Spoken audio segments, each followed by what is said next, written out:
Alors, cette introduction, c'est un petit peu pour introduire les problématiques qui seront développées par les autres intervenants de cet après-midi. Mais je vais faire une introduction, donc, disons, assez générale et qui peut paraître un peu, donc, comment dire, abscon pour les non-scientifiques. Mais je vais parler, je vais essayer de ne pas lire trop le texte que j'ai écrit. Alors, j'ai intitulé donc Introduction pour le problème sur la question de catastrophes et médias. Pourquoi cette question, catastrophe et médias? Alors, la culture des médias au Japon est inséparable de la question de la catastrophe, notamment la culture de l'après-guerre, c'est-à-dire le Japon actuel depuis 1945, est fondamentalement, à mon avis, indissociable de l'expérience de catastrophe. Or, cette année, comme tout le monde le sait, le 11 mars 2011 de cette année, à 14h46 à l'heure japonaise, comme donc vous le savez tous, le grand séisme du Tohoku, de l'est du Japon, survint justement pour nous rappeler ce fond culturel. Lorsque nous avons conçu ce colloque donc, aujourd'hui, c'était en fait bien avant le 11 mars dernier. Nous avions envisagé d'organiser un colloque sur la culture des médias dans le Japon contemporain, mais le titre « Catastrophe et médias » n'y était pas encore. Cependant, loin d'être un sujet de circonstance, interroger le lien substantiel que la culture des médias entretient avec la dimension catastrophique s'avérerait essentiel pour comprendre cette culture. Et c'est dans cet esprit que nous avons décidé d'intituler « Catastrophes et médias » le colloque d'aujourd'hui. Alors, bien sûr, il y a de différentes manières d'approcher ce problème. Et nous avons donc ceux qui sont présents ici avec moi. Et nous avons un petit peu une prise de position concernant ce problème. Et depuis certains temps, un peu partout dans le monde, on parle du cool Japon. Et ce phénomène est commercialement, industrialo-culturellement, si j'ose dire, surdéterminé. Alors, en quoi consiste ce côté cool éventuellement de la Japanese media culture? Est-ce d'ailleurs vrai? Si du cool il y en a, ce cool est-il dans quel sens? Au-delà d'un narcissisme culturel, qui est assez fréquent d'ailleurs au Japon, et d'un symptôme de promotion politique d'industrie culturelle, ce qu'on appelle d'ailleurs aujourd'hui creative industry, seule l'analyse nous en apportera. Esthétiquement parlant, le cool Japon, du moins certains de ses aspects, frôle la dimension justement de catastrophe. Catastrophe de l'humain et de son sensible. Ici, la catastrophe serait à prendre au sens plutôt mathématique, telle que la théorie topologique des catastrophes par René Thom. Tout d'un coup s'opère donc une soudaine transformation et elle devient un événement imprévisible, morphogénétique, tel un tourbillon ou un nœud papillon, un exercice minimaliste qui est assez fréquent chez les artistes japonais et exigé, et qui fait survenir tout d'un coup un chaos imprévisible. Alors, donc, théorie des catastrophes et mise en catastrophe, par exemple, dans le visage de Mickey Mouse, ferait une œuvre de Murakami Takashi, par exemple. Et par exemple, parmi les exemples que vous connaissez, par exemple chez le cinéaste Kitano, tel que Kitano, par exemple, À l'extrême de la violence, sèchement apparaît une petite musique de vie, sa sonatine, une certaine dimension tragique est captée en pleine catastrophe. Dans l'Otakar d'un Murakami Takashi, donc celui-ci, aussi, au bout d'une monomaniatisation extrême, qu'on appelle d'ailleurs otakisation, apparaît une certaine mais soudaine transformation, voire une catastrophe du sensible. Une nouvelle forme inédite et absurde du sensible apparaît, telle donc que la transformation subite d'un visage, celui de Mickey, des constructions de l'univers de Disney par opération d'un chaos. Et tout à l'heure, je faisais allusion à cet ensemble de manifestations que nous appelons à Todai, à notre université, Todai Forum. Dans cette série de colloques et séminaires que donc, je me suis chargé de l'organisation, cette fois en France, j'ai attiré l'attention sur le concept de japonais kiwa, qui désigne à la fois limite, bord, bout, frontière, extrême, transition, et cela spatialement et temporellement. Le kiwa est proche, donc dans ce sens de catastrophe. L'esthétique du kiwa transforme et se transforme au bord catastrophique. Le kiwa prend un contour net et clair, il s'excelle au bord de la catastrophe à sa remarquable limite. S'il y a donc des singularités dans la culture des médias au Japon, c'est peut-être que cette culture est sous-tendue, bon gré mal gré, par la problématique de catastrophe humaine, catastrophe psychique, historique, naturelle, nucléaire, voire même nucléaire, financière, à tel point qu'on sera amené à se demander qu'une nouvelle dynamique non linéaire de la culture devrait être envisagée. C'est un peu le but de la discussion d'aujourd'hui. Alors, kiwa, nous avons déjà beaucoup parlé de kiwa ces derniers temps. Et puis, donc, le Japon se tient géographiquement au bord des plaques tectoniques, vous le savez tous. Du point de vue aussi de la complexité atmosphérique, le pays se situe au point catastrophique. Sujet aux secousses chroniques, la civilisation y est foncièrement discontinue. La géologie y prime, pourrait-on dire, sur l'histoire qui, elle, reste toujours fragmentaire et non linéaire. L'archipel nippon, donc la civilisation, s'est constituée au kiwa géologique et climatologique. En évitant les écueils, bien sûr, de simplification et d'exagération, on devrait peut-être se demander ce qui vient faire sortir l'histoire de ces gonds. Longtemps, nous avons été habitués à l'histoire linéaire, mais de plus en plus, non seulement d'ailleurs au Japon, les secousses sismiques ni les changements climatiques, non seulement les secousses sismiques et les changements climatiques, et non seulement donc non plus les désastres écologiques, mais aussi l'augmentation de complexité économique et informationnelle, ou l'amplification de comportements psychiques imprévisibles d'individus, etc. Tout cela semble mettre aujourd'hui radicalement en cause les postulats de la linéarité. La Terre n'est plus un soubassement sûr de nos civilisations, ni d'ailleurs l'air, ni le feu, ni l'eau. Il me semble qu'une nouvelle géohistoire est à écrire, et les médias, dans ce contexte, seraient un médium de cette nouvelle géohistoire.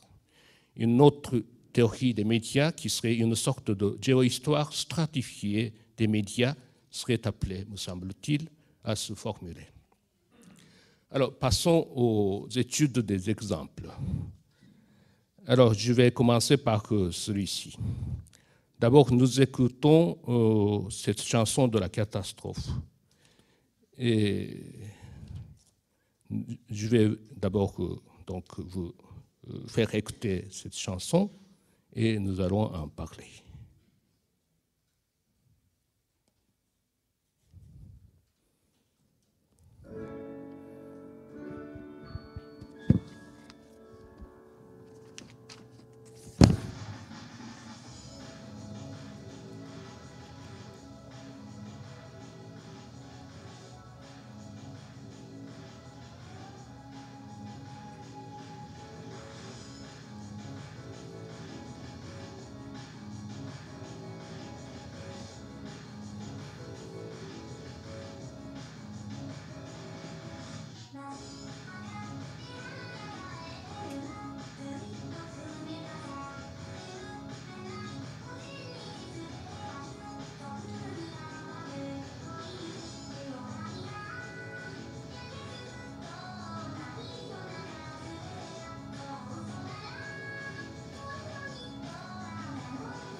Donc, le premier exemple, j'ai intitulé, j'ai intitulé la première slide Cassandre avait chanté. C'est-à-dire que cette chanson, en fait, qui a été composée et lancée sur le web en 2008, donc bien avant le 11 mars 2011, et donc bien avant la catastrophe des centrales nucléaires de Fukushima. Et ce chant, qui avait déjà à l'époque enregistré plus de 3 millions de PV, pages vues, n'est pas une chanson humaine en fait, car c'est une composition par le software Vocaloid, le software qui s'appelle Kagami chez Yamaha. Donc une Cassandre Vocaloid avait déjà chanté le Meltdown post-humain, pourrait-on dire, bien avant le 11 mars.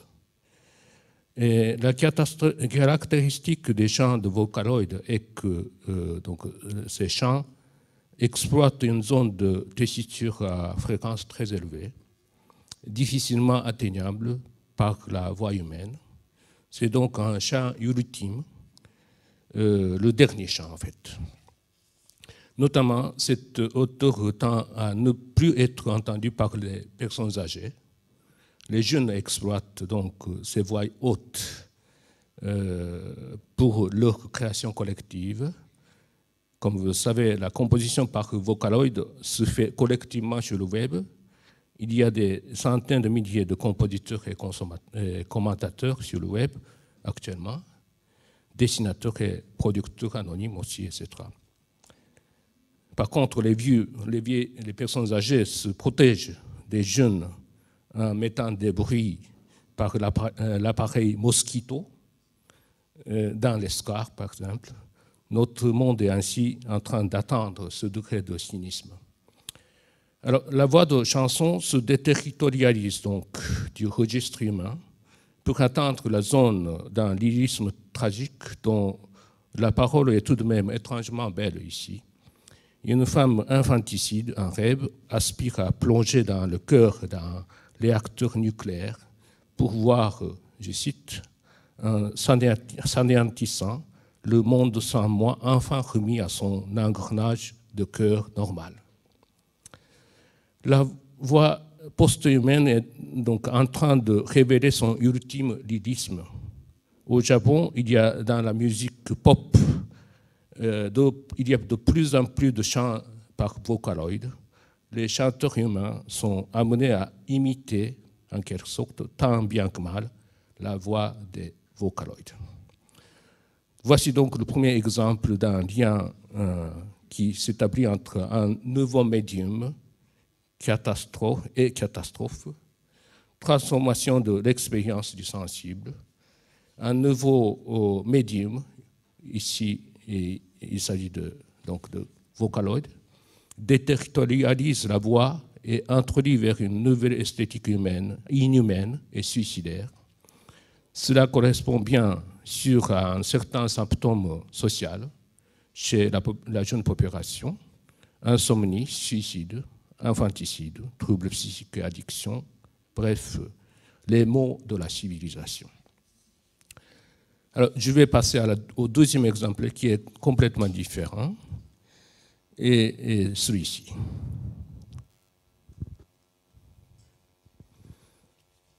Alors, un deuxième exemple, pour préparer notre intégration sur la catastrophe, cette fois-ci, la catastrophe de l'histoire et l'état de sa mémoire. Ceci pour illustrer la place de la culture des médias dans le Japon de l'après-guerre. Peut-être que le professeur Yoshimi s'étendra sur ce problème tout à l'heure dans sa communication. Alors, le 2 septembre dernier, dans tous les 5 grands quotidiens nationaux, nous avons vu apparaître cette publicité de 2 pages. J'ai amené ces exemples.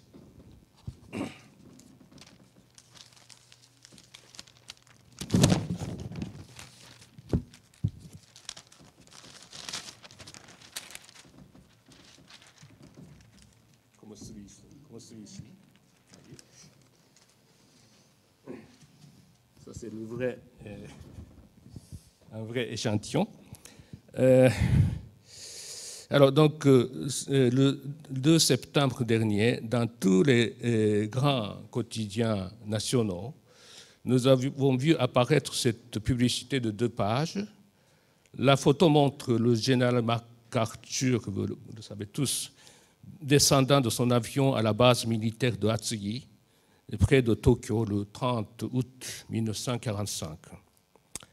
Cette photo bien connue de la défaite et de la capitulation du Japon impérial, on l'a vu réapparaître donc, dans une publicité de la maison d'édition. Là, il y a le nom de l'annonceur qui est une maison d'édition. Takarajimasha, qui est, faudrait-il préciser, est spécialisé en magazine de mode et de culture pop. Le groupe Takarajimasha a l'habitude de faire une fois ou 2 fois par an une campagne publicitaire à caractère social, du type, en Europe, par exemple, le groupe Benetton fait une campagne à caractère social pour la publicité, n'est-ce pas? Donc, dans ce style-là, ils ont choisi ce thème cette année. Le 2 septembre dernier coïncidait avec la date de la nomination du 3e Premier ministre du gouvernement Minchuto, du Parti démocrate au pouvoir. Alors, ce qui est remarquable, c'est la légende, en fait. À la légende, on disait « Ikuni tsukuro nando demo », que je traduirais peut-être « reconstruisons le bon pays », même à plusieurs reprises. Elle joue abondamment sur l'ambiguïté. Hormis l'ironie voulue ou involontaire sur la relève du gouvernement qui, effectivement, se succède à plusieurs reprises. Vous connaissez la situation lamentable de notre vie politique au Japon. Nous avons 3 gouvernements depuis 2 ans, n'est-ce pas? La phrase « Ikuni tsukuro », qui est un chiffre japonais, et ça peut signifier aussi 1192, qui est la date de la fondation de l'État shogunal de Kamakura. Donc, Ikuni tsukuro rime avec la date dans la mémoire des colliers des Japonais. On l'associe à l'an 1192, date de la fondation de l'État shogunal de Kamakura, et ainsi introduit la thématique de la répétition de l'histoire. La défaite de 1945 répéterait donc les refondations successives de l'État japonais à travers l'histoire. Le site web de la maison d'édition commente dans ce sens. Alors, je cite ce commentaire par la maison d'édition elle-même. Le Japon n'a cessé de faire face à la défaite, aux désastres, aux difficultés dans son histoire. Chaque fois, les Japonais ont consolidé l'histoire de leur pays par la force de leur esprit invincible et leur solidarité sociale. Peut-être qu'il y a d'autres exemples, peut-être qu'il n'y a pas d'autres exemples d'un peuple si tenace et si imprégné de force vitale. C'est notre sentiment. Reconstruisons le pays, même à plusieurs reprises. Par ce slogan, nous aurions voulu en appeler à la force d'esprit propre aux Japonais. Fin de citation. Or, cette publicité en question a fait une grande sensation et a fait couler beaucoup d'encre. Et ce commentaire relativement tardif ne parvient pas totalement à dissiper l'ambiguïté. On se demande si ce n'est pas parce que cela a provoqué beaucoup d'émotions, parfois réactions hostiles, que la maison d'édition a été amenée à donner son explication. Le jeu est en fait assez subtil car au lieu d'évoquer directement les motifs à caractère patriotique ou nationaliste, l'image est celle du général MacArthur. L'omission du sujet de la phrase du slogan ne permet pas de trancher si c'est le général qui dit « je vais reconstruire le pays » ou les Japonais capitulés qui se disent devant cette image d'humiliation, nous, devant cette défaite, nous allons reconstruire, etc. Le qualificatif de bon, I, aussi est ambigu. Le I-CNI est un pays démocratique, donc introduit par les Américains, ou simplement le I-CNI comme le shogunat de Kamakura. Le succès de la campagne publicitaire tient davantage à ces possibilités multiples d'interprétation dont procède l'humour. Donc, deuxième exemple. Mais de façon plus profonde, cette campagne publicitaire a touché à l'ambiguïté fondamentale de la mémoire collective du Japon de l'après-guerre. Yoshimi, professeur Yoshimi, notre collègue, a consacré un livre à ce sujet, Shinbei to Hanbei, pro- et anti-américain. Cette histoire récente du Japon de l'après-Deuxième Guerre mondiale a fait l'objet d'ailleurs d'une monumentale étude d'un historiographe américain, Dan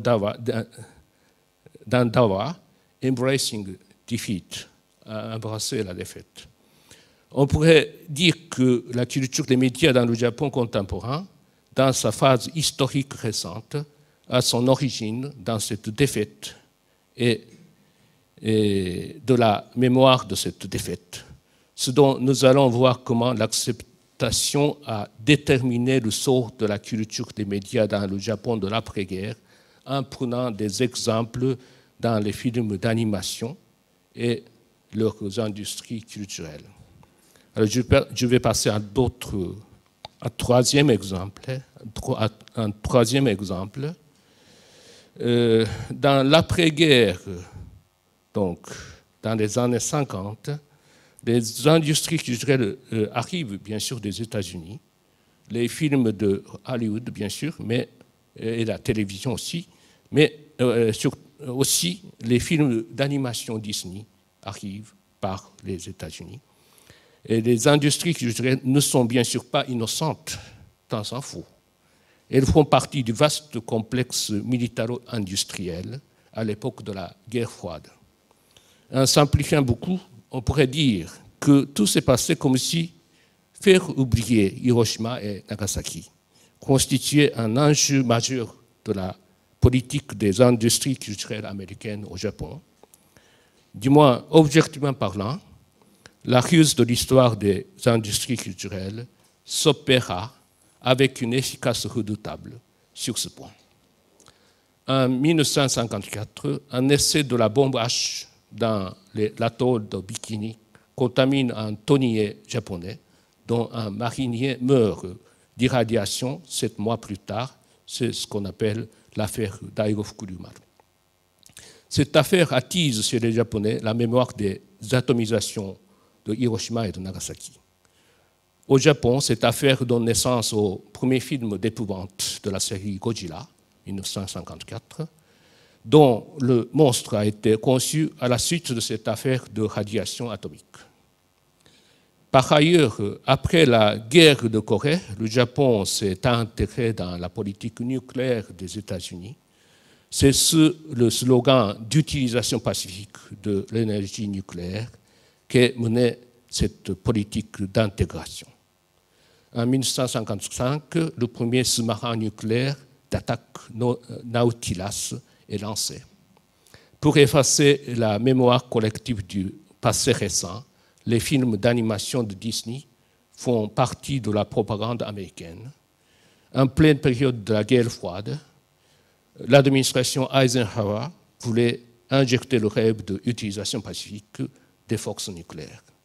Voici le film d'animation venant de vantant l'utilisation de l'énergie nucléaire du Tomorrowland, Our Friend Atom, 1957.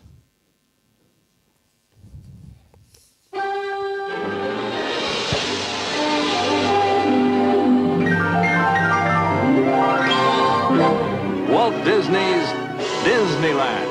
And when you wish upon a star, makes no difference who you are. Each week as you enter this timeless land, one of these many worlds will open to you. Frontierland. Tall tales and true from the legendary past.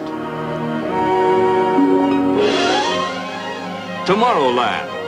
Promise of things to come. Adventureland. The wonder world of nature's own realm. Fantasyland. The happiest kingdom of them all. Presenting this week,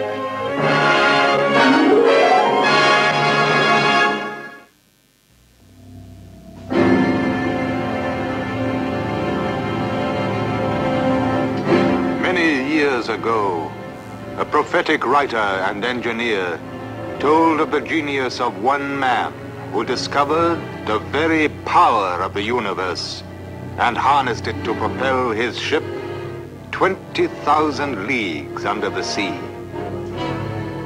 But the hero of that story was afraid to let this power fall into the hands of an immature mankind. And so he chose rather to destroy his own work.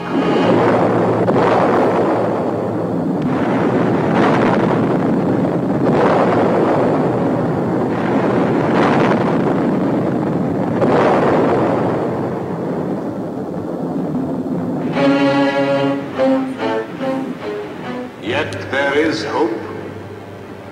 In God's good time, nature's own energies will come to humankind for a better and a richer life.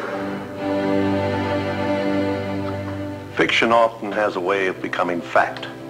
Not long ago, we brought you the immortal tale, 20,000 Leagues Under the Sea, featuring the famous submarine Nautilus. According to the story, this craft was powered by a magic force.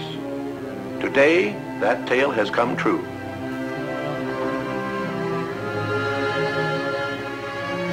This is a model of the real Nautilus, the world's first atom-powered ship.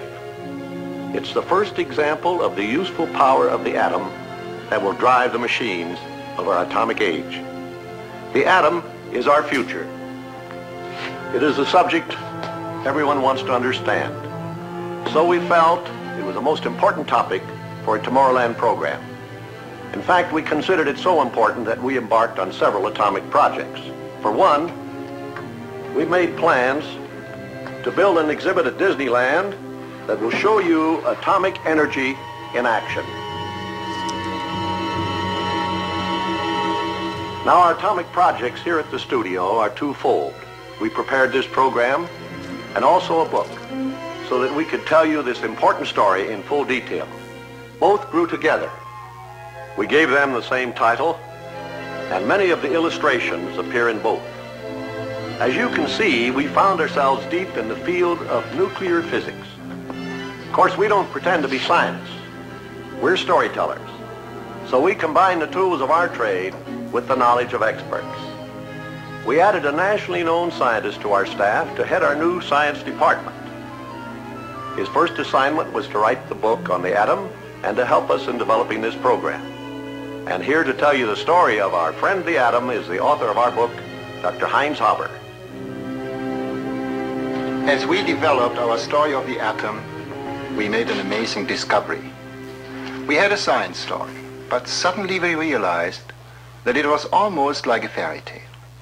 By a strange coincidence, our story turned out to be like the old fable from the Arabian Nights, the fisherman and the genie.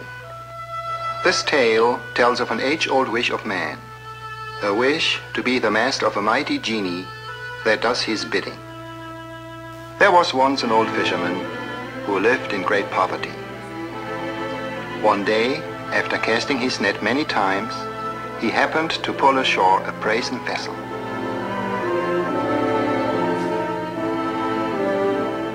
Its mouth was closed with a lead stopper.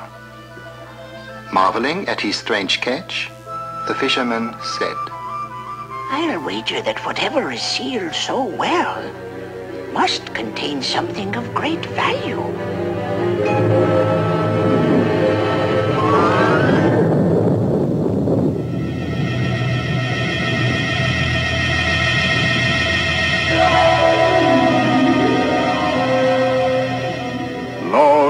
presently thou wilt have to die.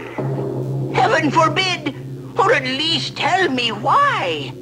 As I lay imprisoned in that tiny jar for many centuries, my anger grew and grew until I swore in my heart that my liberator should perish.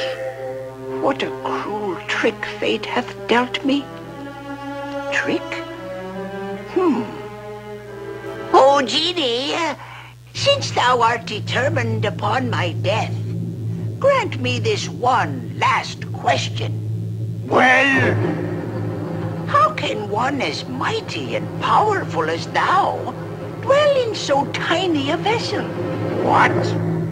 Thou dost not believe me? Not till I have seen it done can I believe it. Watch then. Now you shall return to the sea. Nay, I did not mean what I said. No, release me, and I give my solemn vow to grant thee 3 wishes.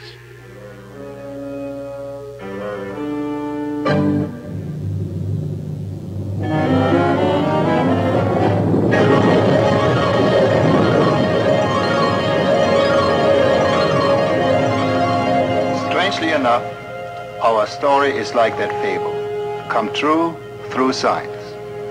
We are like the fishermen. For centuries, we have been casting our net into the sea of the great unknown in search of knowledge. And finally, we found a vessel.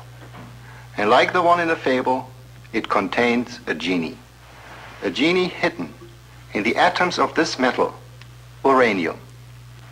Let me show you.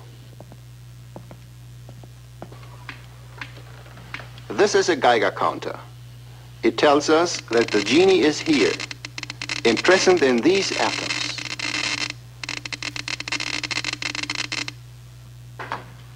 So this is our story. How the vessel was discovered, how the genie was liberated, how he first threatened to kill, and how he was finally harnessed to grant us 3 wishes. Our story begins in ancient Greece. Bon.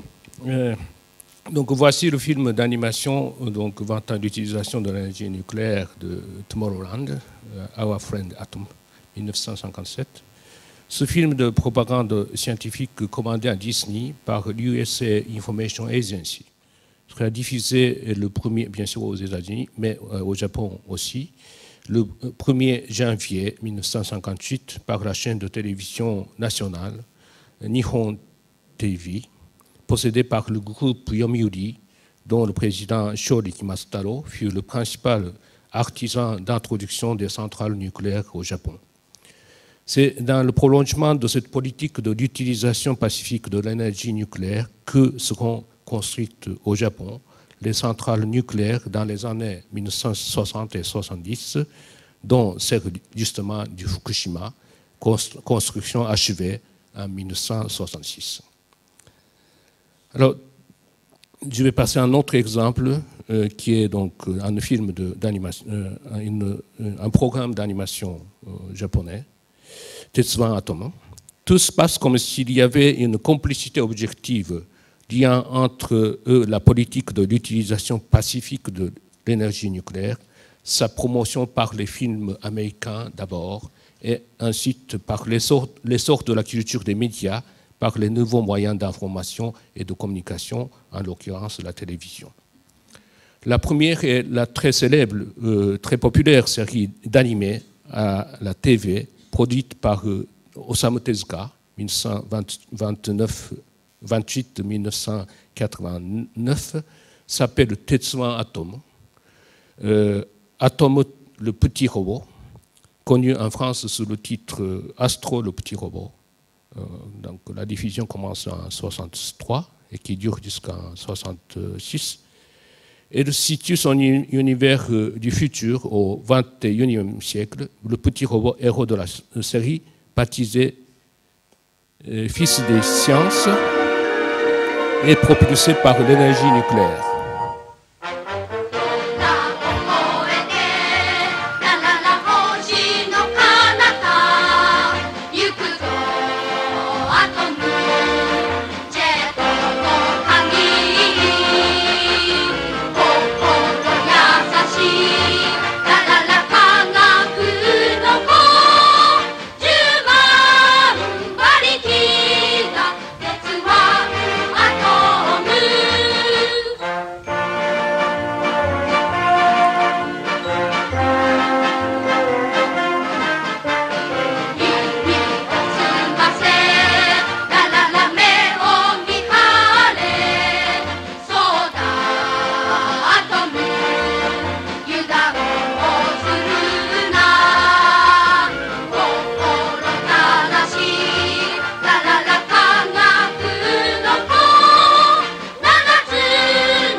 Donc, le petit robot héros de la série baptisé Fils des sciences est propulsé par l'énergie nucléaire. 100 000 CV propulse le petit robot, chante la chanson. Elle est diffusée par la chaîne Fuji TV. Le petit robot Atom va incarner le mythe de la nation technoscientifique des années 60. Il faut aussi noter que l'univers initial de l'avant-texte de ce manga, Atom Taishi, dans les années 50, était beaucoup plus complexe et plus intéressant à certains égards.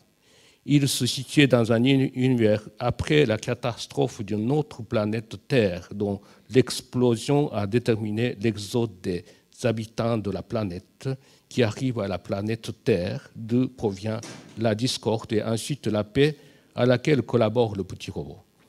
Nous reviendrons donc sur cette situation de post-catastrophe qui marque fortement l'univers en fait, de l'anime japonais. Mais ce sera la version plus naïve qui se diffusera durant les années 60 par la télévision.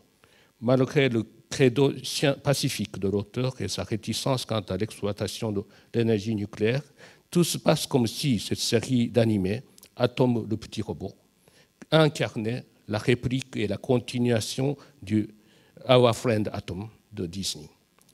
On pourrait résumer la situation en termes suivants assez simples.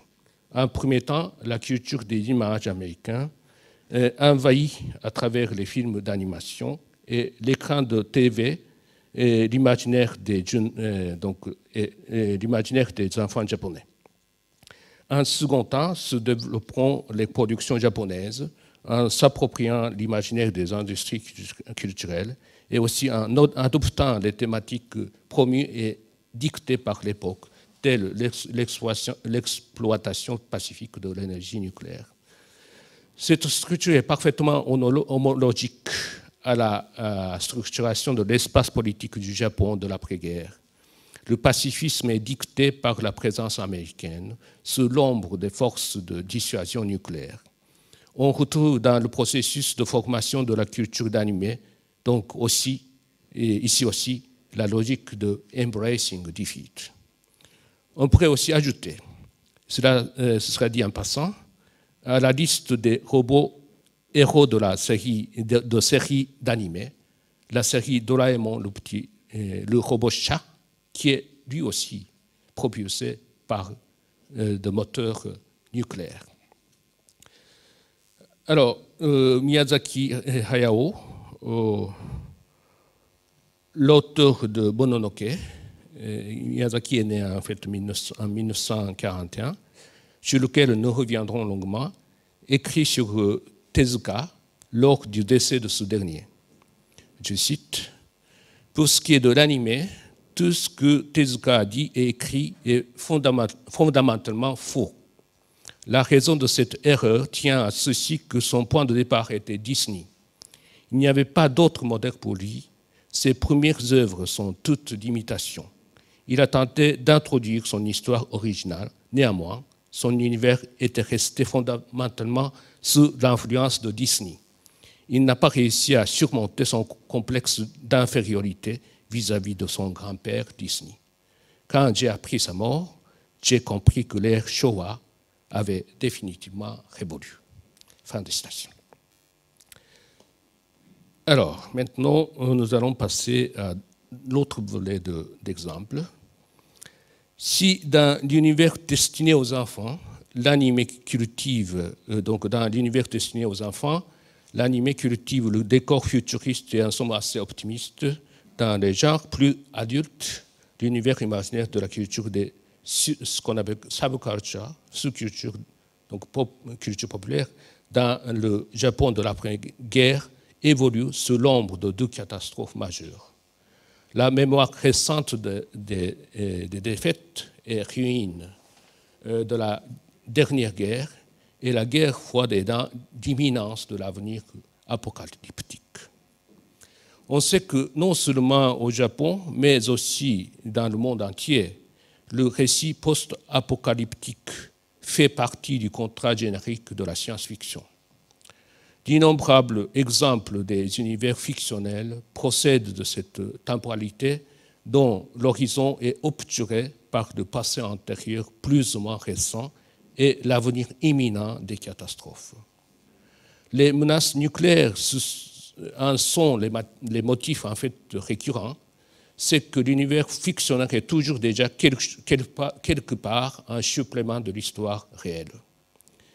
Il est bien connu que, comme je viens de le signaler, ce film de monstre Godzilla naquit de l'essai nucléaire de la bombe H à Bikini en 1954 et la contamination de l'équipage du tonnier Daigo Fukuryumaru, c'est déjà dit.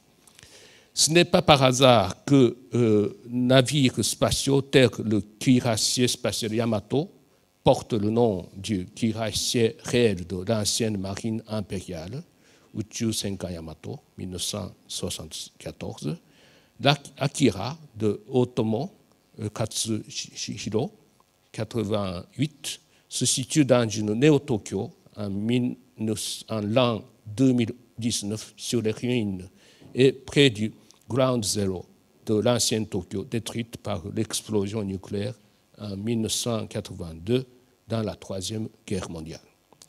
Tous ces imaginaires se constituent donc comme supplément de l'histoire réelle.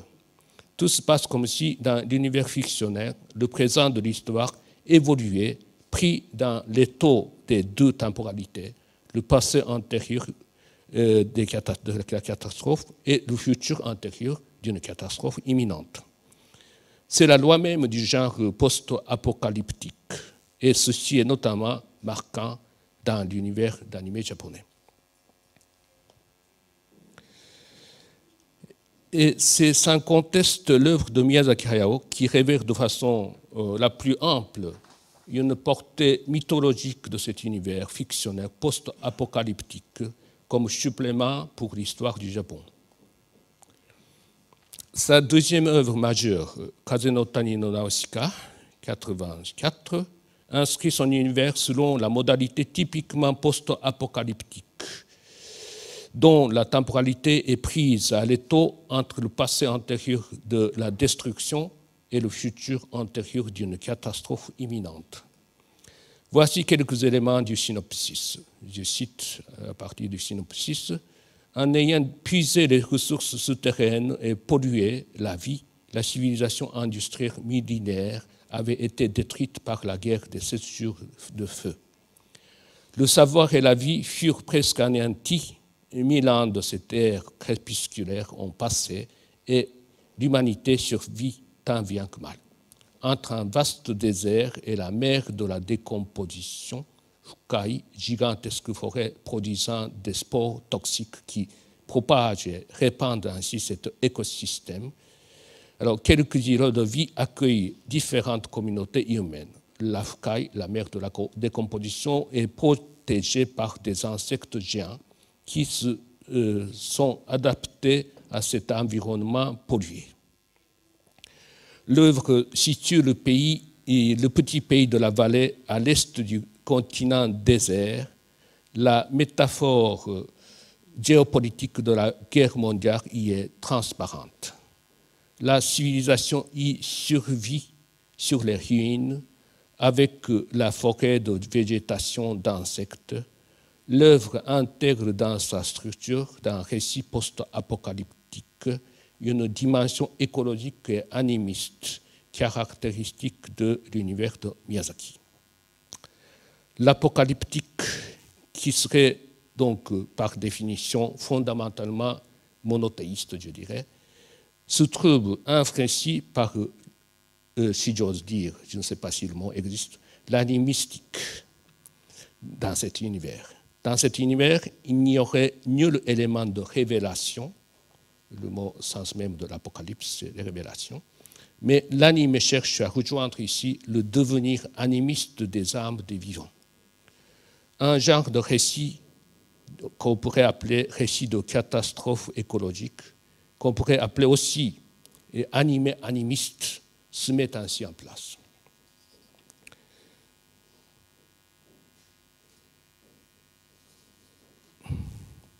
Bon, je vais dépêcher un peu. Alors, c'est avec Mononoke Hime, 97, que Miyazaki parvient a superposé complètement l'écriture de sa fiction animée à celle de l'histoire du Japon médiéval. L'imagination animatrice rejoint l'univers animiste du passé. Le genre imaginaire du futur antérieur rejoint le passé antérieur de l'histoire. Or, a-t-on remarqué que la scène initiale de ce Mononoke se passe précisément à Tohoku. Le jeune chef Ashitaka de la tribu des Emishi, autochtone de l'Est du Japon, habitant hors de la zone de la domination du Yamato, est frappé de malédiction en tuant l'animal maudit venant de l'Ouest. La situation historique de Tohoku, zone qui a été colonisée et inscrite. La question du marque de la civilisation fait ainsi intrusion d'abord dans la zone du Tohoku, pays dominé, relevant d'une autre culture remontant à l'âge néolithique Jomon.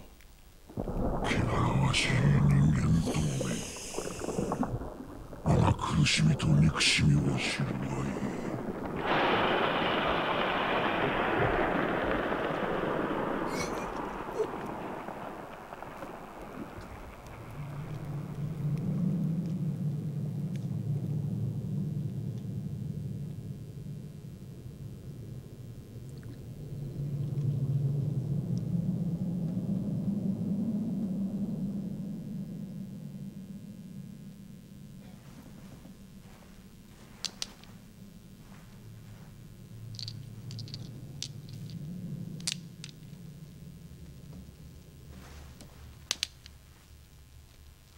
さて困ったことになった。かの獅子ははるか西の国からやってきた。深手の毒に気触れ体は腐り、走り走るうちに呪いを集めたたり神になってしまったのだ。足高彦や。はい。皆に右腕を見せなさい。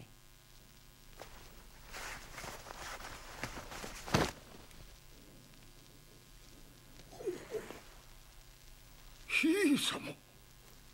足高彦や、そなたには自分の定めを見据える覚悟があるかい。はい。たたり神に矢を射るとき心を決めました。そのあざはやがて骨まで届いてそなたを殺すだろう。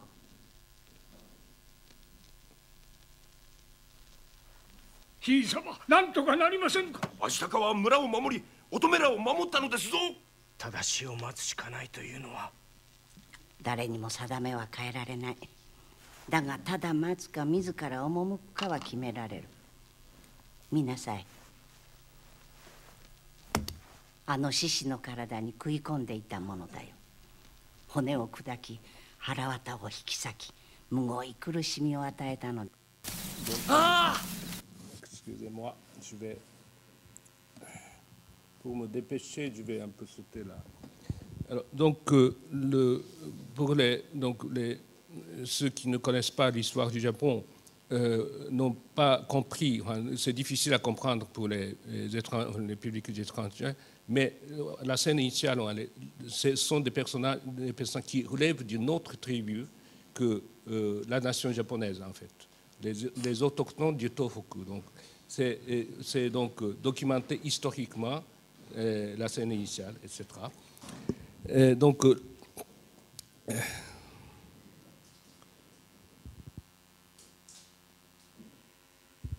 et puis le héros maudit Bani voyage vers l'ouest du Japon, en pleine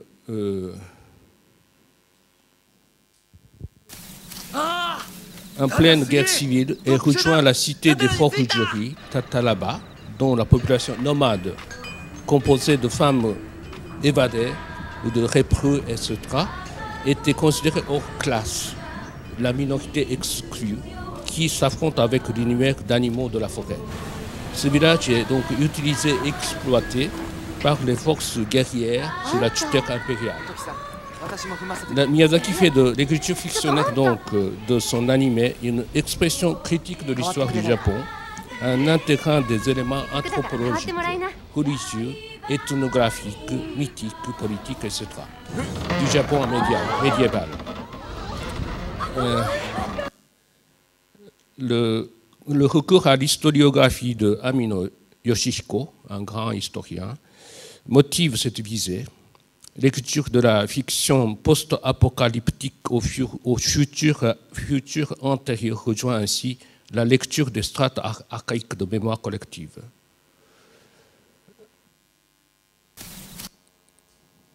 Il est significatif que ce scénario de catastrophe écologique s'est littéralement en fait réalisé suivant la même structure de domination politique justement dans ces événements suivant le grand séisme du Tohoku cette année, dans la catastrophe nucléaire de Fukushima.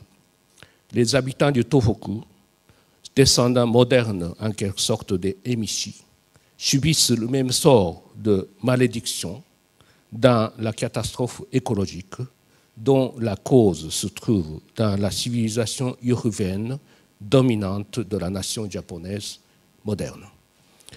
L'histoire imaginaire du futur ainsi répète d'avance l'histoire du passé antérieur. Alors, jusqu'à présent, j'ai retracé sommairement la situation de l'imaginaire véhiculé par la culture des industries culturelles. Donc, le rêve n'est jamais innocent. Une nouvelle écriture, celle du film d'animation en l'occurrence, réécrit une histoire réelle du passé et l'annonce en quelque sorte. À travers la stratification des mémoires collectives, réapparaît alors une couche archaïque de la conscience historique. Le mot est au sens de Maruyama Masao, grande figure de la pensée de la modernité au Japon, consistant pour le cas japonais en donc la conscience archaïque, la couche archaïque de la conscience historique, consistant pour le cas japonais en devenir, je cite Maruyama, un devenir perpétuel et propension des choses, ce que nous avons appelé provisoirement par le terme d'animisme. Alors maintenant, tournons-nous vers, donc quittant l'univers de l'imaginaire fictionnel, maintenant tournons-nous vers le médium du monde réel. Si l'animé est une écriture de la catastrophe au futur antérieur et l'histoire et l'historiographie est celle de l'écriture du passé antérieur, c'est à l'évidence à la télévision et que le rôle d'un médium du présent, de la téléprésence. Durant ces journées du 11 mars dernier, donc les jours qui ont suivi le 11 mars, on pourrait dire qu'à la fois, on a tout vu et n'a rien vu à la télévision. Je serais tenté de répéter la phrase initiale du film de Duras René, Hiroshima mon amour. Tu n'as rien vu à la télévision, rien. Tu as tout vu, si j'ai tout vu. Dans mon laboratoire à Todai, nous avons stocké toutes les images de toutes les 7 chaînes nationales de la télévision à Tokyo, captées à Tokyo, durant une semaine qui a suivi le 11 mars dernier. Nous poursuivons actuellement l'analyse de ces images. Qu'est-ce qu'on a vu? C'est d'abord un ébranlement, un effondrement général du système de diffusion broadcasting télévisuel. Tous les programmes interrompus et les flots d'informations envahissent l'éclat pêle-mêle. Ce tsunami, en dirait-on, d'informations détruit va emporter le cadre de la déixis télévisuelle.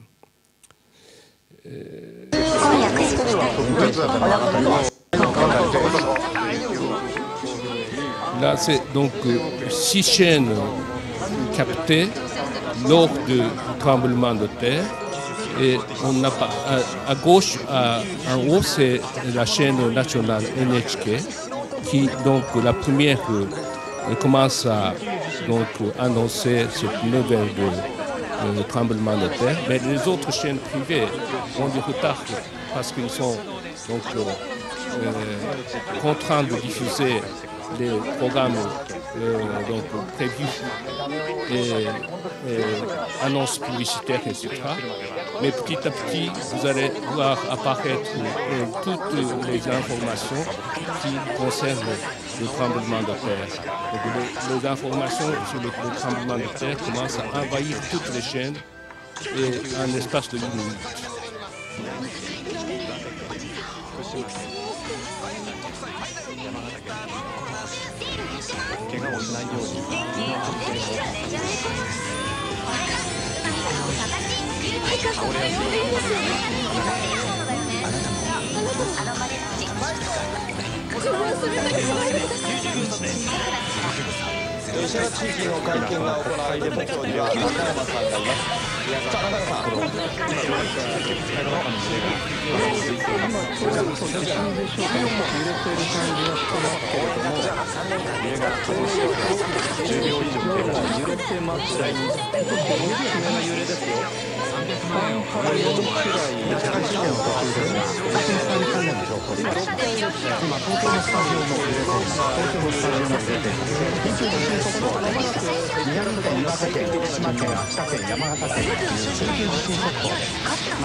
Donc la télévision comme deixis social, c'est-à-dire instance du jeu nous ici et maintenant du présent national, se trouve ébranlée et ses courroies de transmission se brisent. Elle tente difficilement de rétablir ces réseaux en reliant les stations locales et en cherchant à se connecter avec les studios et personnes locaux. Tout s'est passé comme si, en l'espace d'une semaine, tout un monde transitait d'une époque à l'autre. Le 11 mars, le sol ébranlé et la nuit. Et nous avons, vous pouvez... le 11 mars, le sol ébranlé et la nuit, les images de tsunami en direct, certes des incendies qui se déclenchent, etc. Le premier jour, c'est donc une grande confusion à la télévision. C'est comme une nuit du monde. Et le 12 mars, le lendemain, à moment de l'aube, le premier, donc toutes les chaînes de télévision font donc décoller les hélicoptères et donc toutes les chaînes effectuent le premier survol du territoire, découvrent donc en découvrant le territoire en ruine. Et le même jour, et bien sûr, s'en suivront toute histoire d'explosion d'une centrale nucléaire, etc., etc. Donc, et le 13 mars commence le rétablissement des networks, les relais de transmission, et qu'on voit aussi apparaître des accidents, d'autres accidents des centrales nucléaires aggravées, etc. Et bon, on ne voit pas très bien, mais disons, c'est l'image du 12 mars, le lendemain, pris par hélicoptère. Et donc, bien sûr, l'histoire de la centrale nucléaire à Fukushima, et donc, etc. C'est comme une sorte de récit à l'envers de la Genèse, en quelque sorte, parce qu'une sorte de contre-Genèse, en l'espace de 7 jours, tout un monde fait expérience de sa destruction et la regarde au temps présent, au temps réel. Le monde n'aura plus été le même du tout à la sortie de cette crise. Alors, l'enjeu de notre analyse, c'est assez difficile à faire cette analyse, en fait, parce qu'il y a tellement de masse d'informations et masse d'images, mais l'enjeu de notre analyse consiste à saisir la dimension proprement catastrophique des événements à travers cette masse énorme d'images. Ce travail n'est pas facile, d'autant moins que la télévision est foncièrement un médium du quotidien dont la fonction est précisément d'assurer la continuité quotidienne. Notre hypothèse de travail consiste à modéliser la télévision comme une instance donc du moi nous social. Le moi, en l'occurrence, est à prendre au sens plutôt de Freud ou de Lacan, c'est-à-dire fonction de méconnaissance. Si, de par sa fonction d'axis social, la télévision était une instance de personne de la société, telle une monade sociale, c'est-à-dire si l'ensemble d'une société était comparable à une personne individuelle dont l'organe de perception, l'œil, est assuré par sa télévision. Ce moi, nous, collectif, se croit tout voir et se considère toujours conscient. Or, le monde a été sorti de ses gonds le 11 mars et ces événements échappent au contrôle de cet organe d'axis social. Le monde a été fissuré et se voit privé de toutes sortes de confiance, ainsi que de la vision qu'il avait assurée auparavant, comme si la monade télévisuelle était tout d'un coup étourdie. Elle perd conscience et quand elle se réveille, elle se retrouve dans un univers tout autre. L'ontologie rassurante de la télévision comme médium de Fahrenheit, d'échéance au quotidien, a été brisée. Du haut d'un hélicoptère qui survole, un rapporteur d'une chaîne privée énonce « Hito ga imasu », je vois des êtres humains, un énoncé inouï depuis longtemps à la télévision, comme si on avait découvert des êtres vivants sur une autre planète. Entre-temps, une dimension cachée s'est ouverte dans ce nouvel univers, une menace nucléaire invisible et inquiétante perce et hante l'expérience de ce nouveau monde. Faire expérience d'une catastrophe, c'est peut-être cela. On ne se sent plus situé sur le même sol du monde. Tout d'un coup, on est déjà passé de l'autre côté d'un pli du monde. L'événement serait ce pli du temps. Personne, en effet, n'aurait imaginé que dans le monde d'aujourd'hui, du moins au Japon, nous aurions en une journée quelques 20 000 morts et disparus tout d'un coup. Personne n'aurait cru que les villes soient si vulnérables, les habitants de terre si démunis et désemparés devant les menaces nucléaires. Les images des maisons blanches, voitures également blanches, symbole de la prospérité de l'après-guerre, emportées par les tsunamis, ont scellé la fin d'une époque. Le sort de confiance a été emporté par les tsunamis d'information. Le moi-nous télévisuel profondément ébranlé. Est-ce une pure coïncidence que ce désastre ait lieu en septembre 2011, année de la fin de la télévision analogique? Tout se passe comme si cet événement scellait la fin de la télévision et par là, bel et bien, la fin de l'ère de l'après-guerre. Alors, quand le moi télévisuel, le nous télévisuel se fissure et la confiance ébranlée, on a vu remonter à la surface deux réseaux de communication avec deux couches de temporalité. Pendant que le moi, le nous national télévisuel ne répond plus à la détresse, les réseaux sociaux, locaux et individuels se nouent. On a noté le rôle des réseaux sociaux Twitter, Ustream, qui remplacent les médias classiques. Les doutes sur les informations officielles sur le nucléaire se développèrent à travers ces réseaux et leur crédibilité s'est considérablement accrue.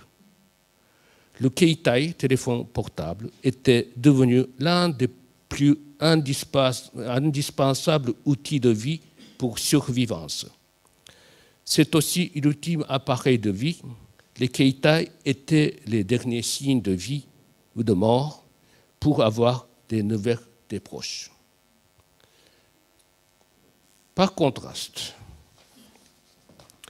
les fuyants survivants, avant de s'enfuir, ont cherché les ihai des ancêtres pour évacuer de leur maison. Alors, ihai, vous ne connaissez sans doute pas, est une petite tablette religieuse portant les noms religieux des ancêtres, servant au culte des ancêtres dans le bouddhisme au Japon. Donc, les Keitai pourraient être connectés au temps réel avec les réseaux locaux et individuels des vivants, et les ihai avec les réseaux des âmes ancêtres dans la nuit des temps. Telles sont les deux couches de communication et de mémoire qui sont intervenues dans ce temps de détresse, ce qui nous renseigne sur la socialité des réseaux et liens sociaux qui nouent la population et la communauté dans la situation d'urgence.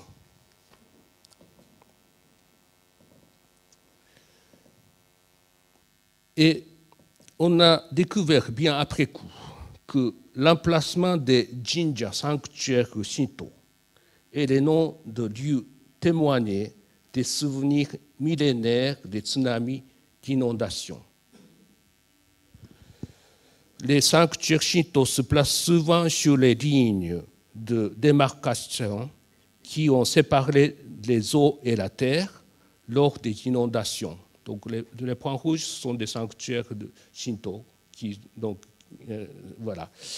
Ainsi, l'étymologie de leur nom, tel Namiwake, étymologiquement sanctuaire séparant eau et terre, et le Tsunomitsu, étymologiquement vague envahissant, porte et véhicule les mémoires orales sur les tsunamis passés. C'est ces mémoires inscrites à même le sol comme nom de lieu qui ressurgissent avec la catastrophe.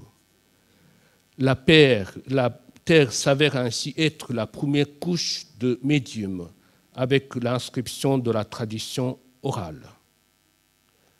Vous avez vu les images des sanctuaires et donc les points de séparation des eaux et de la terre qui donc, ont été rappelés après l'événement. Alors, donc, je vais abréger cette image. Alors, après ce parcours topique rapide, je fais une petite conclusion. Que peut-on avancer comme une conclusion provisoire de cette petite introduction, qui est un peu longue, il est vrai. D'abord, tout le monde s'accorderait à dire que le 11 mars 2011 fut une grande occasion pour le retour massif de mémoire.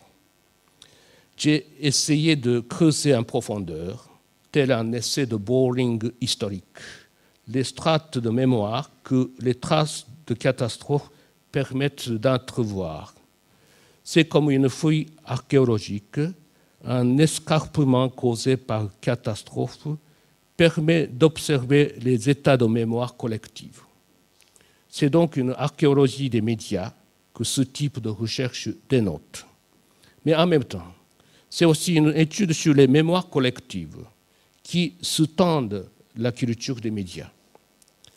Car que ce soit au temps futur des science-fiction qu'au présent des nouveaux médias, ou qu'aux traditions millénaires orales, les couches stratifiées de mémoire orientent les inscriptions et dictent les comportements des habitants. les catastrophes enseignent sur ces strates de mémoire. Ceci serait notamment vrai lorsque, comme au Japon, il n'y a pas d'efficacité monothéiste qui intègre les événements dans l'histoire sous forme de livres. L'histoire ici est fondamentalement discontinue et non linéaire, les mémoires essentiellement fragmentaires et stratifiées. C'est cette dynamique proprement catastrophique qu'on appelle l'impermanence du monde. Bien entendu, ceci n'est qu'une petite introduction pour l'étude des catastrophes immédiates. Il faut aussi tenir compte de la manière dont ces mémoires reviennent. Les exemples que j'ai énumérés pourraient paraître arbitraires et disparates à certains égards. À vrai dire, la seule cohérence qui en motive la sélection consiste en ceci qu'ils sont tous recueillis à travers les phénomènes de retour de mémoire après le 11 mars. Le premier exemple, donc de la Vocaloid, il a enregistré une nouvelle fois le record de PV après l'événement. Le deuxième exemple, avec la photo du général, est expressément l'exemple même de retour de mémoire. Dans le contexte du post-Fukushima, on s'est souvenu du Our Friends Atom, de là par conséquent de ce qu'était en fait le Tesla Atom. On s'est beaucoup tourné vers le studio Ghibli, le studio de Miyazaki, pour interroger les conséquences de catastrophes écologiques et ainsi de suite. Est-ce un phénomène de flashback pour une culture qui vient de faire une expérience de catastrophe majeure? Et par là, mon propos d'aujourd'hui fait aussi partie du syndrome du post-11 mars. Je n'en sais rien. En tout cas, en tout état de cause, c'est la sélection par la mémoire collective qui a retenu ces exemples.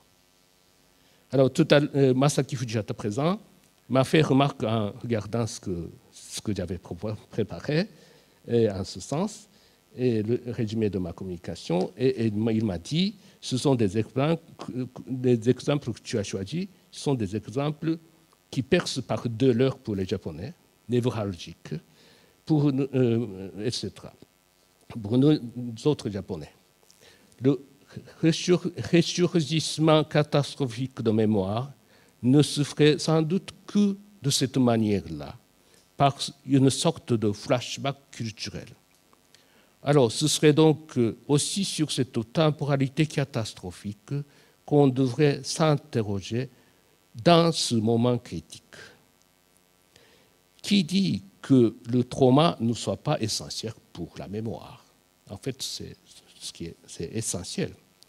N'est-il pas probable que pour parler de catastrophe, il vaille mieux être peut-être là-dedans, se jeter là-dedans, comme disait la Cassandre Vocaloid.